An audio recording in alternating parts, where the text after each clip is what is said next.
चलो next topic पे चल रहे हैं जिसका नाम है ampere circuital law.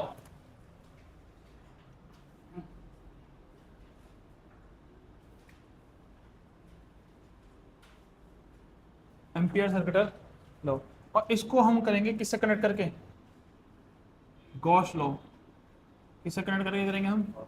Gauss law, क्योंकि गॉस लॉ आपको आता है, और गॉस लॉ आपको आता है तो आप थोड़ा बहुत तो जानते होंगे। ठीक है, तो गॉस लॉ क्या था? अगर आपके पास एक चार्ज पार्टिकल हो, क्या हो? एक चार्ज पार्टिकल। तो चार्ज पार्टिकल से आर डिस्टेंस पे जो इलेक्ट्रिक फील्ड होगी उसकी वैल्यू क्या होगी? ई। सही है। अब यही आर डिस्टेंस में यहाँ ले लूँ तो यहाँ भी इलेक्ट्रिक फील्ड कितनी होगी? ई। यहाँ ले लूँ तो यहाँ भी कितनी होगी? ई। सही है। तो हमने क्या किया था, instead of taking so many points we just draw sphere. हमने एक स्फेयर ड्रॉ कर दिया था, और उस स्फेयर का रेडियस क्या था? हर जगह सेम था। तो हमने ये बोल दिया था इस स्फेयर के हर पॉइंट पे इलेक्ट्रिक फील्ड कितनी होगी? सेम ही होगी, ई होगी। और जो हमने स्फेयर ड्रॉ किया था, क्योंकि इमेजिनरी स्फेयर था, असलियत में ऐसी कोई चीज एग्जिस्ट करती नहीं है, इसलिए इसका नाम क्या था? Gaussian surface. क्या बोलते थे उसको हम? Gaussian surface. समझ में आया? तो ये चार्ज पार्टिकल था, चार्ज पार्टिकल वजह से इलेक्ट्रिक फील्ड थी, और सेम डिस्टेंस है, सेम इलेक्ट्रिक फील्ड थी। तो वही काम हमें को यहाँ पे करना है। तो हमारे पास मान लो कि एक वायर है, क्या है? एक जिसमें करंट जा रहा है आई। क्या जा रहा है? Current I. तो इस आई से आर डिस्टेंस पे कुछ मैग्नेटिक फील्ड होगी। ये तो पता है ना, किसी भी करंट करेंगे करेंट के अराउंड क्या बनती है? एक मैग्नेटिक फील्ड बनती है। तो इसमें भी इस वायर के अराउंड क्या बनेगी? एक मैग्नेटिक फील्ड। तो इस वायर से आर डिस्टेंस पे एक मैग्नेटिक फील्ड होगी। कितनी? बी। कितनी होगी? हमने निकाल चुके हैं ऑलरेडी। लास्ट डेरिवेशन याद है ना आपको? बी की वैल्यू क्या थी? Mu naught I by 2 pi R. Derive करवाया था मैंने आपको। एक किसी भी इन्फिनिट वायर की आर डिस्टेंस पे जो मैग्नेटिक फील्ड होती है वो ये होती है। ठीक है, ये बात समझ में आई? तो अगर आर डिस्टेंस में ये मैग्नेटिक फील्ड है, आर डिस्टेंस में अगर इधर लूँ तो भी कितनी मैग्नेटिक फील्ड होगी? बी। क्योंकि डिस्टेंस सेम है, करंट सेम है, तो मैग्नेटिक फील्ड भी क्या आएगी? बी। ऐसे कितने पॉइंट में बना सकता हूँ? इन्फिनिट। कितने पॉइंट बना सकता हूँ? तो एक इधर बन सकता है, एक इधर बन सकता है, एक इधर बन सकता है, और सबका डिस्टेंस क्या होगा? सेम होगा। तो मैग्नेटिक फील्ड भी क्या आएगी? सेम आएगी। तो instead of drawing so many points, मैं क्या करता हूँ, एक सिलेंडर नहीं, एक लाइन बना देता हूँ इस तरह से। अब ये सर्कल है, बेसिकली क्या है? एक सर्कल है, और सर्कल का रेडियस क्या है? आर है। तो अब मैं बोलूंगा इस सर्कल के हर पॉइंट पर मैग्नेटिक फील्ड की वैल्यू कितनी होगी? बी। कितनी वैल्यू होगी? यही चीज समझ में आ गई? इतनी चीज क्लियर है। जैसे गॉस लॉ में इस सरफेस को, जो कि हमने बनाया है, इमेजिनरी है, इसको गॉसियन सरफेस बोला जाता था, वैसे ही यहाँ पे ये जो बनाया है, हमने बनाया, इसका बोलते हैं एम्फीरियन लूप। क्या बोलते हैं इसको हम? एम्फीरियन लूप। अब जो चीज आपके समझने वाली वो ये है कि यहाँ पे जो सरफेस बना है ना, उसके अंदर एक चार्ज था, और चार्ज पूरा का पूरा एनक्लोज था। क्या था? इसीलिए इसको सरफेस बोला जाता है। सरफेस मतलब पता है? सरफेस मतलब एक ऐसी बॉडी जो किसी चीज को कवर करके रख रही है। क्या करके रख रही है? कवर। जैसे ये, दिस इज अ सरफेस, इसके अंदर चार्ज होगा। ऑन द अदर हैंड, यहां पे मैंने सरफेस नहीं बनाई, यहां पे क्या बनाई? एक सिंपल लाइन। जैसे एक चूड़ी होती है, चूड़ी में क्या होती है? कॉर्नर बाउंड्री होती है ना, circle. It is a 2D shape, it is a 3D shape. ठीक है, ये बात समझ में आई? अब ऐसा ही क्यों बनाया? सरफेस क्यों नहीं बना दिया प्रॉपर? क्योंकि सरफेस पे मैग्नेटिक फील्ड कभी भी सेम रहेगी नहीं। समझ में आई कि नहीं आई बात? यहां पे चार्ज के लिए सेम थी, यहां पे सेम आएगी नहीं। यहां पे एक लाइन के लिए सेम आएगी, इस लाइन के लिए, क्योंकि उसके लिए डिस्टेंस हमेशा क्या रहेगा? सेम। अगर आप ऊपर बनाओगे ना, तो इस पॉइंट की वजह से आर चेंज हो जाएगा। जैसे आर चेंज होगा तो वहां पे मैग्नेटिक फील्ड की वैल्यू भी क्या हो जाएगी? चेंज हो जाएगी। इसलिए केवल एक लाइन बनती है। इसलिए इसको क्या बोला जाता है? एम्फीरियन लूप, नॉट एम्फीरियन सरफेस। लूप मतलब एक सर्कल। समझ में आया कि नहीं आया? इतनी चीज क्लियर है? अब मेरे को एक बात बताओ कि यहाँ पे एक पॉइंट पे मैग्नेटिक फील्ड है बी, तो अगले पॉइंट पे भी मैग्नेटिक फील्ड कितनी है? बी। ऐसे कितने पॉइंट ड्रॉ हो सकते हैं? इनफिनिट। जब भी अब बार बार पॉइंट ड्रॉ करते जाऊंगा तो ये पूरा सर्कल बन जाएगा। तो instead of taking so many points, मैं क्या लेता हूँ? एक ही पॉइंट ले लेता हूँ, बी। और मुझे पता है कि मैं बार बार बी बनाते जाऊंगा तो पूरा सर्कल बन जाएगा। इसको मैं मल्टीप्लाई कर देता हूँ ना इस पूरी किसकी लेंथ से। समझ में आया कि नहीं आया? मैंने क्या किया? मैंने बेसिकली इस पूरे सर्कल के हर एक पॉइंट पे मैग्नेटिक फील्ड निकाली है। इतनी होगी। जैसे मान लो अगर एक पॉइंट पे मैग्नेटिक फील्ड कितनी है इसकी, यहाँ पे मान लेते हैं मैग्नेटिक फील्ड 10 यूनिट है, तो ऐसे कितनी 10 यूनिट आएंगी यहाँ पे? बताना जरा। 10 10 10 10 10 10, ऐसा करते करते पूरा सर्कल बन जाएगा। अब 10 को कितनी बार प्लस करोगे? बताना जरा। उतनी बार कि ये पूरा पूरा सर्कल बन जाए। Instead of adding all of them हम क्या करें, 10 को 2 पाई आर से मल्टीप्लाई कर देना, तो सारी मैग्नेटिक फील्ड आ जाएगी। तो यही मैंने काम किया। मैंने अगर बोला कि एक पॉइंट पे अगर मैग्नेटिक फील्ड बी है, टोटल मैग्नेटिक फील्ड निकालने के लिए मैं इसको मल्टीप्लाई कर दूंगा एल से। किससे मल्टीप्लाई कर दूंगा? एल से। और कोई भी चीज मल्टीप्लाई होती है तो वो डॉट होती है, वो क्रॉस होती है। तो यहाँ पे कौन सा प्रोडक्ट होता है? Dot product. क्योंकि गॉस में भी कौन सा प्रोडक्ट होता था? Dot product. याद है ना, ई डॉट एस। यहाँ पे क्या जाता है? B dot L. ठीक है, बी डॉट एल। ये बात समझ में आ गई। अब मेरे को एक बात बताओ, यहाँ पे जो इलेक्ट्रिक फील्ड निकली थी वो डायरेक्टली प्रोपोर्शनल किसके थी? चार्ज के। चार्ज बड़ा होगा तो इलेक्ट्रिक फील्ड भी क्या होगी? बढ़ेगी। यहाँ पे जो मैग्नेटिक फील्ड है किसके डायरेक्टली प्रोपोर्शनल है? किसकी वजह से है मैग्नेटिक फील्ड? यहाँ पे करंट की वजह से। तो यहाँ डायरेक्टली प्रोपोर्शनल क्या आएगा? जैसे जैसे आप करंट बढ़ाते जाओगे टोटल मैग्नेटिक फील्ड भी क्या होगी? बढ़ती जाएगी। अभी 10 है, करंट बढ़ा दो 20 हो जाएगी, और करंट बढ़ा दो 30 हो जाएगी। सही है, इतनी चीज क्लियर है। प्रोपोर्शनलिटी हटाते तो क्या लगता है? एक कांस्टेंट। यहां भी एक कांस्टेंट लगा था, किसी को याद हो तो? E dot S equal to क्या आया था? Q by epsilon naught. Epsilon naught एक कांस्टेंट लगा था, वैसे ही यहां पे भी कांस्टेंट लगेगा, B dot L equal to mu naught I. अब म्यू नॉट क्यों लगा? क्योंकि आपने बायट-सैवर्ट लॉ पढ़ा है, यहाँ पे जो कांस्टेंट यूज होता है वो म्यू नॉट होता है, जिसको हम परमिएबिलिटी बोलते हैं। तो क्या बना ampere circuit law? B dot L equal to mu naught I. Gauss law क्या था? E dot S equal to Q by epsilon. ये लॉ और ये लॉ काइंड ऑफ सेम ही तो है। Electric field into surface area, क्योंकि यहाँ सरफेस एरिया होता है। मैग्नेटिक फील्ड इनटू लेंथ, क्योंकि यहाँ लेंथ होती है। यहाँ का कांस्टेंट एप्सिलॉन नॉट, यहाँ का कांस्टेंट म्यू नॉट। यहाँ चार्ज की वजह से होता है, यहाँ करंट की वजह से होता है। ये बात समझ में आई? इतनी चीज क्लियर है? इतनी चीज क्लियर है? इतनी चीज क्लियर सबको? अब मैं इसी को अगर लिखूं पूरा का पूरा तो कैसे लिखूंगा बताओ? अगर मैं इसको कैलकुलस की फॉर्म में लिखूं, डिफरेंशियल की फॉर्म में लिखूं, तो क्या लिखूंगा बताओ? बी डीएल लिख सकता हूं उसको डिफरेंशियल के फॉर्म में। लेंथ को मैंने छोटा कर दिया। अगर मैं डिफरेंशिएट कर रहा हूं तो मेरे को इंटीग्रेट भी करना पड़ेगा कि नहीं? करना पड़ेगा ना। अरे अगर तुम किसी को 2 को अगर 3 से मल्टीप्लाई करो तो 3 से डिवाइड भी करना पड़ेगा ना। अपने आप से तो कर नहीं सकते आप। तो आपने ही क्या किया, इस लेंथ को डिफरेंशिएट किया, इसी लेंथ को क्या किया आपने? इंटीग्रेट किया। अब क्यों किया? सिंपल लिखने के लिए। लिख फॉर्म है होते हैं, लिखने के लिए फॉर्म होती है, बाकी कहीं यूज नहीं होने वाला। इक्वल टू क्या जाएगा? Mu naught I. इसको इंटीग्रेशन को बाहर ले लो, क्या आ जाएगा? B dot D L equal to mu naught I. यही एम्पियर सर्किट लॉ है। यही क्या है? Ampere circuit law. जब उसको सॉल्व भी करोगे ना तो इंटीग्रेशन से डिफरेंशिएशन हट जाएगा, बचेगा क्या? वापस ही आएगा। तो आपको याद रखने के लिए ये वाली फॉर्म याद रखनी है, ठीक है। लेकिन लिखने के लिए कौन सा फॉर्म? मैथमेटिकली फॉर्म कौन सी आएगी? डिफरेंशियल वाली फॉर्म आएगी, कैलकुलस वाली, ठीक है। Integration of B dot D L equal to mu naught I. समझ में आई बात? हाँ, कंप्लीट इंटीग्रेशन मतलब बेटा आपको ये पूरा का पूरा इंटीग्रेशन करना पड़ेगा। ऐसा नहीं है कि आपने यहाँ से यहाँ तक इंटीग्रेट किया, फिर गलत हो जाएगा। तो आपके पास क्या थी? हम कर रहे हैं एम्पियर सर्किट लॉ। क्या कर रहे हैं? एम्पियर सर्किट लॉ, ठीक है।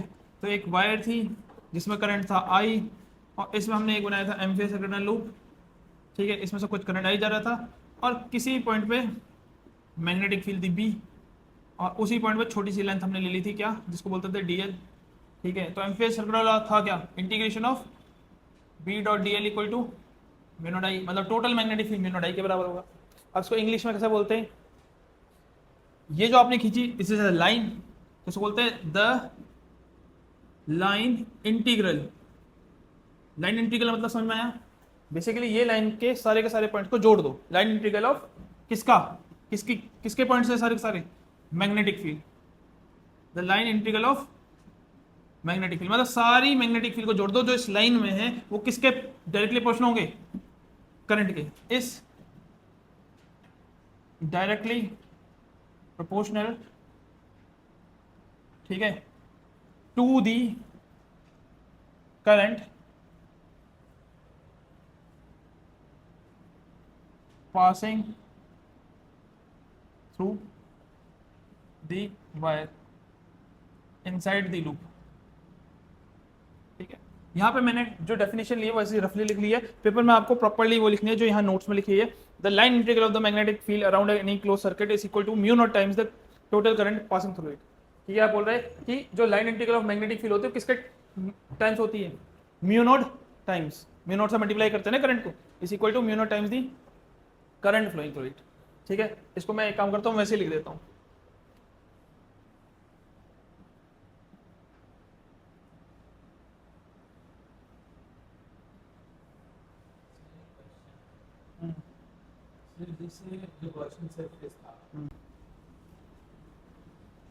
चलो अब करते हैं proof of ampere circuital law. ठीक है, तो एक वायर है, वायर में कुछ करंट जा रहा है आई, सही है। अब वायर से अगर हमने एक डिस्टेंस ले लिया आर, तो यहाँ पे मैं लिखी हमने मैग्नेटिक फील्ड बी। क्या लिखी हमने मैग्नेटिक फील्ड बी। तो मुझे ये पता है we know value of magnetic field at point at a distance R, at a distance.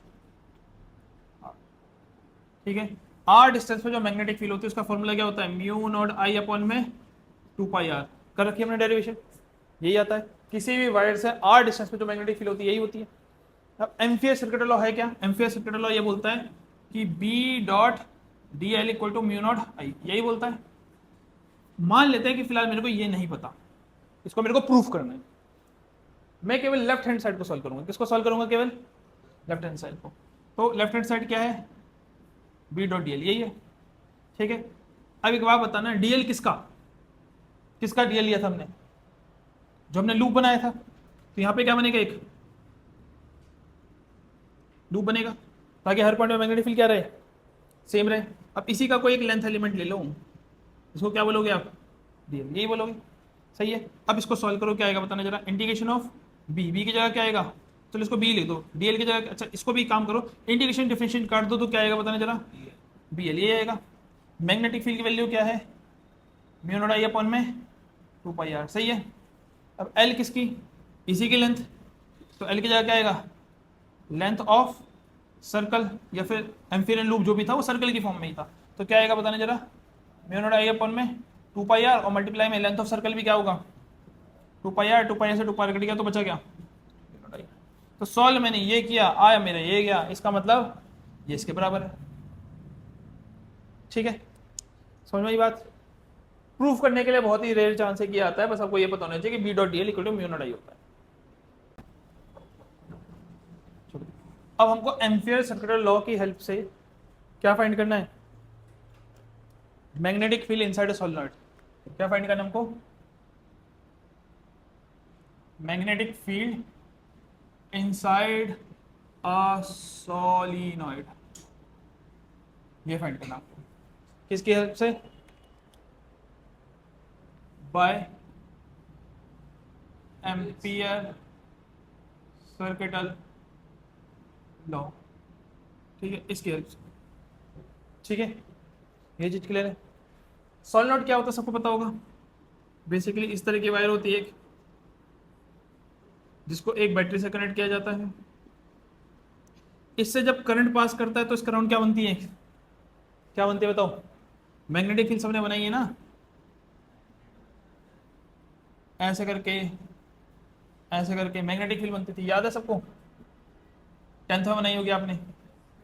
तो हमें यही सोलेनॉइड के अंदर जो मैग्नेटिक फील्ड है वो उसकी वैल्यू निकालनी है, इस सोलेनॉइड के जो अंदर है। ठीक है, ये बात क्लियर हुई। इसको मैं मिटो देता हूँ फिलहाल, क्योंकि मेरे को केवल सोलेनॉइड चाहिए, मैग्नेटिक फील्ड नहीं चाहिए।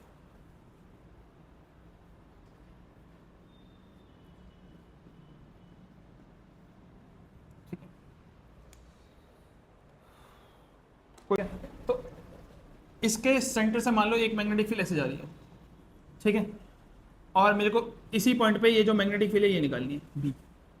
ठीक है, इसकी वैल्यू कितनी होगी ये हमको निकालनी है। ठीक है, तो एम्पियर सर्किटल लॉ ने सबसे पहले क्या बनाया, उसने बोला कि आपको क्या बनाना पड़ेगा, एक लूप बनाना पड़ेगा। याद है ना, किसी भी वायर का राउंड बनाने सबसे पहले क्या बनाना पड़ेगा, एक लूप। इस तरह बनाना पड़ेगा कि हर पॉइंट पे मैग्नेटिक फील्ड क्या होनी चाहिए, सेम होनी चाहिए। तो यहाँ भी हम क्या बनाएंगे, एक एम्पियरियन लूप।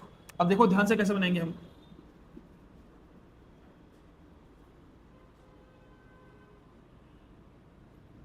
किस शेप में दिख रहा है आपको, ये रेक्टेंगल। ठीक है, ये हो गया पॉइंट ए, ये हो गया पॉइंट बी, ये हो गया सी, और ये क्या हो गया डी। सही है, अब इससे फायदा क्या हुआ, आप देखोगे ए से बी तक हर पॉइंट में मैग्नेटिक फील्ड सेम होगी, क्योंकि सारे के सारे पॉइंट एक लाइन पे आएंगे।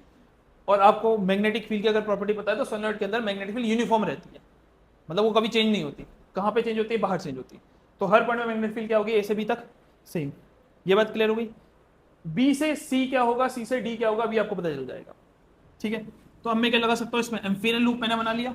अब मैं क्या लगा सकता हूँ बताओ, ampere circuital law using ampere circuital law. बताने जरा क्या था, B dot D L equal to mu naught I, यही था। कितनी लाइन दिख रही है आपको, 4 लाइन, ए से बी से सी से डी से। जब सर्कल बनाया था पूरी की पूरी एक लाइन थी, क्योंकि सर्कल के पार्ट्स नहीं हो सकते, इसके तो पार्ट्स हो सकते हैं। तो इसी एम्पियर सर्किल लॉ को हम 4 पार्ट में लगाएंगे। पहला किसके लिए लगाएंगे हम, ए बी के लिए, बी डॉट डी एल, फिर प्लस में किसके लिए लगाएंगे हम, बी सी के लिए, बी डॉट डी एल, फिर किसके लिए, सी डी के लिए, बी डॉट डी एल, फिर किसके लिए, डी, अरे sorry D A, B dot D L equal to mu naught I, यही होगा। सही है, चारों के लिए लगा दी। और जब मैंने आपको थोड़ी देर पहले एम्पियर सर्किटल लॉ कराया था, तो मैंने बोला था ये जो प्रोडक्ट है, कौन सा प्रोडक्ट है, ये डॉट प्रोडक्ट है। तो मतलब डॉट हटेगा तो क्या आएगा, कॉस थीटा, डॉट में कॉस थीटा आता है। तो यहाँ पे क्या आएगा बताने जरा, A B B D L cos theta, यहाँ पे भी क्या आएगा, B C B D L cos theta, अगले में भी क्या आएगा, C D B D L cos theta, अगले में भी क्या आएगा, D A B D L cos theta equal to mu naught I. सही है, अब इतना वेक्टर आपको मेरे ख्याल से आता होगा कि जब भी आपके कॉस थीटा होता है तो जो एंगल होता है वो इन दोनों के पीछे जो क्वांटिटी है उनके बीच का एंगल होता है। मतलब यहाँ पे एंगल किस किस के बीच में होगा, मैग्नेटिक फील्ड और लेंथ एलिमेंट जो आपने लिए। अगर मैं ए बी के लिए देखूं तो ए बी में मैग्नेटिक फील्ड भी ऐसी जा रही है और ए बी की पूरी लेंथ भी ऐसी जा रही है, दोनों की डायरेक्शन क्या है, सेम है। मतलब ए बी के लिए तो थीटा कितना आएगा, 0, तो इस वाले के लिए तो 0 आ गया। सही है, अगला पढ़ो बी डॉट डी एल वाला, बी सी वाला। इसमें डीएल किसकी, एम्फीरियन लूप का, एम्फीरियन लूप का डीएल दिख रहा है आपको कैसे आ रहा है, अगर आप यहाँ पे लोगे तो डीएल ऐसे होगा, लेकिन मैग्नेटिक फील्ड कैसे जा रही है, ऐसे जा रही है ना। तो यहाँ कितना एंगल बनेगा बताने जरा, बताओ बताओ, ये डीएल है ऊपर की तरफ और मैग्नेटिक फील्ड यहाँ पे होगी ना ऐसे, कितना एंगल बनेगा, 90 डिग्री। सही है, तो यहाँ के लिए थीटा कितना आएगा, 90 डिग्री। ठीक है, अगला आया आपका कौन सा, सी डी, ये वाले के लिए। क्या यहाँ पे कोई मैग्नेटिक फील्ड एग्जिस्ट कर रही है, नहीं करती। ठीक है, एक्चुअल में करती है कि नहीं करती, एक्चुअल में करती है, आपको पता होगा तो घूम के आती है। But as compare to inside, the magnetic field at the outside is very weak. Inside की जो मैग्नेटिक फील्ड होती है वो बहुत ज्यादा होती है एज कंपेयर टू जो यहाँ पे होती है। ठीक है, ये बात समझ में आई कि नहीं। तो यहाँ पे हम बी की वैल्यू क्या ले लेते हैं, 0। क्या ले लेते हैं, 0। यहाँ थीटा से फर्क नहीं पड़ेगा, यहाँ बी को ही 0 ले लेंगे। किसको ले लेंगे, बी को ही 0 ले लेंगे, क्योंकि वैसे भी हम अंदर की मैग्नेटिक फील्ड निकाल रहे हैं, बाहर से हमको फर्क नहीं पड़ता। फिर आते हैं हम डीए पे, लास्ट वाले पे। डीए में क्या आ रहा है बताने जरा, अगर लेंथ एलिमेंट मेरा नीचे है तो मैग्नेटिक फील्ड यहाँ पे भी कैसी होगी, इस डायरेक्शन में, बी यहाँ पे होगा, डीएल यहाँ पे नीचे की तरफ होगा, तो कितना एंगल बनेगा फिर, 90। सही है, तो इसके लिए 0, 90, 0, बी की वैल्यू और यहाँ पे 90। तो क्या करेंगे पुट बताओ, A B B D L cos 0, फिर बी सी के लिए बी डी एल कॉस 90, यहाँ पे तो बी ही 0 हो गया तो 0 डी एल कॉस थीटा, और यहाँ पे डी ए के लिए B D L cos 90 equal to क्या आएगा, म्यू नॉट आई। सही है, अब मेरे को बताना जरा कॉस 0 क्या होता है, 1। तो यहाँ पे क्या आ जाएगा, A B B D L. सही है, बी सी के लिए क्या आएगा, 0, क्योंकि कॉस 90 क्या होता है, 0। इसने पूरी टर्म को क्या बना दिया, 0। अगले के लिए 0, अगले के लिए फिर से 0, क्योंकि कॉस 90 आ रहा है, equal to mu naught I. सही है, तो अब अगर आप इसको सॉल्व करोगे तो आपका क्या आ जाएगा, integration of A B B D L equal to में म्यू नॉट आई। सही है, म्यू नॉट आई। सही है, ये चीज क्लियर है। इंटीग्रेशन से डिफरेंशिएशन चले जाएगा तो क्या बचेगा, B L equal to mu naught I. सही है, और यहाँ पे ध्यान रखना ये जो एल होगी क्या होगी, लेंथ ऑफ ए बी, केवल किसकी लेंथ होगी, ए बी, क्योंकि ए बी सेगमेंट के लिए ही इंटीग्रेट किया जाएगा इसको। सही है, ये चीज क्लियर है, क्योंकि बाकी तो 3 0 हो गई हैं।